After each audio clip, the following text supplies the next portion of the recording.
जय मसीह की प्रभु यीशु मसीह के पवित्र नाम में आज हम सीखेंगे प्रभु के पवित्र वचन में मरियम के प्रति, जो कि यीशु प्रभु की माता है, कुंवारी है। प्रभु के पवित्र वचन में ध्यान करेंगे, ना कि नए नियम में बल्कि पुराने नियम में भी ये बातें हुई है। और प्रभु यीशु मसीह के आने के 750 साल पहले ये कहा गया था, और इन बातों को प्रभु के पवित्र वचन में देखेंगे।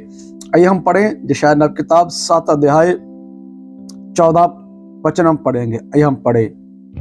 इस कारण प्रभु आप ही तुमको एक चिन्ह देगा, सुनो, एक कुंवारी गर्भवती होगी और पुत्र जनेगी और उसका नाम इम्मानुएल रखेगी। Praise God. पढ़े गए वचन पर प्रभु आशीष करे।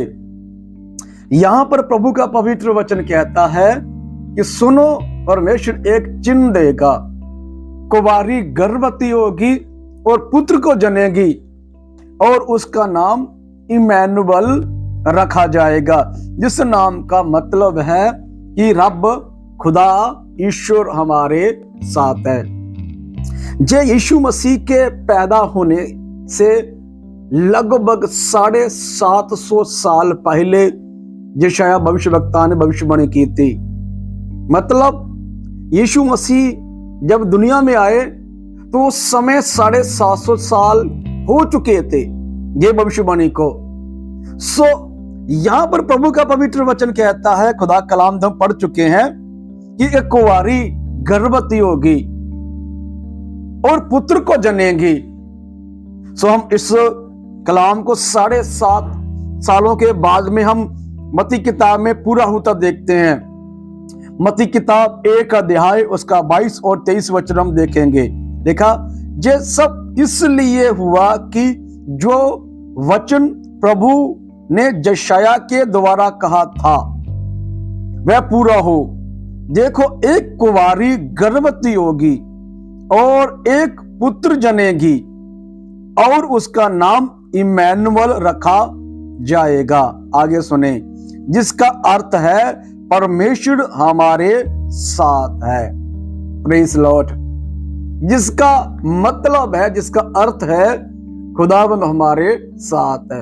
ये 750 वर्ष पहले कहा था कि उसका नाम इम्मानुएल रखेगी, जिसका नाम का अर्थ है कि ईश्वर परमेश्वर खुदावंद हमारे साथ है। और यीशु मसीह का नाम दूसरे शब्दों में इम्मानुएल कहा जाता है, लेकिन पापों की मुक्ति के लिए, क्योंकि यीशु मसीह के नाम का अर्थ है, जैसे इम्मानुएल नाम रखा गया है जिसका अर्थ है खुदावंद हमारे साथ है, इसी प्रकार यीशु मसीह के नाम का अर्थ है पापों से छुड़ाने वाला, पाप से छुड़ाने वाला, बंधे हुओं को आजाद करने वाला, गुनाहों से छुड़ाने वाला प्रभु यीशु मसीह के नाम का अर्थ है। इसलिए जब आगे हम पढ़ते हैं, प्रभु का महान स्वर्गदूत जिब्राइल परमेश्वर की ओर से भेजा गया मरियम के पास, कहता है कि परमेश्वर की कृपा तेरे ऊपर हुई है और तू गर्भवती होगी। पवित्र वचन पर लिखा गया प्रभु के महान वचन में, लूका का सुसमाचार 1 अध्याय पढ़ते हैं, वहां लिखा गया है 6वें महीने में परमेश्वर की ओर से।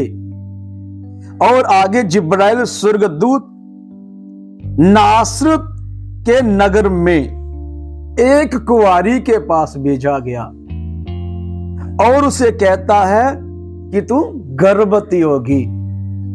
कैसे गर्भवती होगी? ये भी सवाल पूछती है कि मैं तो किसी पुरुष को जानती नहीं हूं, मेरी तो सिर्फ एंगेजमेंट हुई है। और प्रभु का पवित्र वचन कहता है खुदा का कलाम, मरियम ने स्वर्गदूत से कहा ये कैसे होगा, मैं तो पुरुष को जानती ही नहीं। स्वर्गदूत ने उनको उत्तर दिया, पवित्र आत्मा तुझ पर उतरेगा और परम प्रधान की सामर्थ तुझ पर छाया करेगी, इसलिए वह पवित्र जो उत्पन्न होने वाला है परमेश्वर का पुत्र कहलाएगा, परमेश्वर का बेटा कहलाएगा। शब्द ध्यान सुनिए, क्योंकि वो बेटा नहीं था, वो परमेश्वर था। लेकिन बेटा इसलिए कहलाया क्योंकि मनुष्य बनकर आया। इसलिए पवित्र वचन कहता है कि कहलाएगा शब्द प्रयोग किया गया क्योंकि वो परमेश्वर था, परमेश्वर है और परमेश्वर ही रहेगा। ईश्वर का लिखा गया परमेश्वर का बेटा कहलाएगा पृथ्वी पर। इसलिए यीशु मसीह ने बहुत बार कहा है कि मैं स्वर्ग की ओर से आया हूं, पिता की ओर से आया हूं, मनुष्य ने से बोला भला कहा।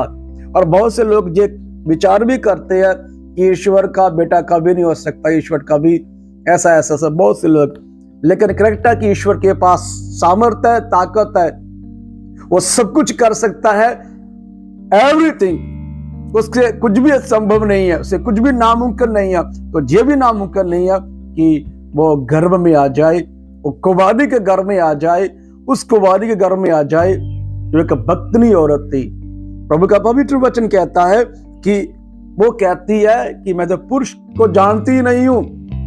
और प्रभु का आगे वचन लिखा गया प्रभु के महान वचन में कि परम प्रधान की सामर्थ्य उतरेगी, उससे तो गर्भवती होगी।